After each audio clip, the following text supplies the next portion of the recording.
Nagdesisyon na nga ang Sacramento Kings na sibakin si Luke Walton bilang head coach. Ito nga ay bunsod ng pagkatalo ng sunod-sunod ng Sacramento Kings kasabay ng mga patutsada ng mga fans na siya ay tanggalin na. Sa kabila nga nito ay nagpapasalamat pa rin si General Manager Monte McNair sa kontribusyon ni head coach Luke Walton sa Sacramento Kings. Sa huling 2 season nga niya bilang head coach ng Sacramento Kings ay nakapagtala lamang siya ng 31-41 winning streak, dahilan upang hindi makapasok sa playoffs ang Sacramento Kings.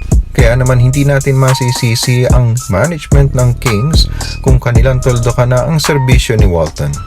Si Luke Walton nga ay dating NBA player ng 10 taon bago niya pinasok ang kanyang coaching career. Nagsimula nga siyang makilala bilang assistant coach ni Steve Kerr sa GSW noong taong 2016. Parehong taon nang makamit ng GSW ang kampyonato kasama si Stephen Curry at Klay Thompson. Si Luke Walton nga ay papalitan ni Alvin Gentry bilang head coach as interim coach ng Sacramento Kings. At sa ibang mga NBA update naman, good news para sa ating mga fans ng GSW. Klay Thompson cleared ng makapaglaro para sa full practice. Ito nga ay ayon kay Sham at Anthony ng The Athletic. Ayon sa kanila ay successful nga ang 5-on-5 scrimmage ni Klay Thompson. Kaya naman, ready na siya para sa mga full practice ng GSW.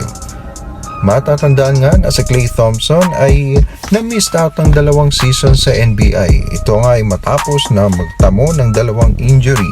Una ay ang kanyang torn ACL at sumunod naman ang kanyang torn Achilles injury. Sa ngayon nga ay nasa top spot ang GSW sa pangunguna ni Steph Curry.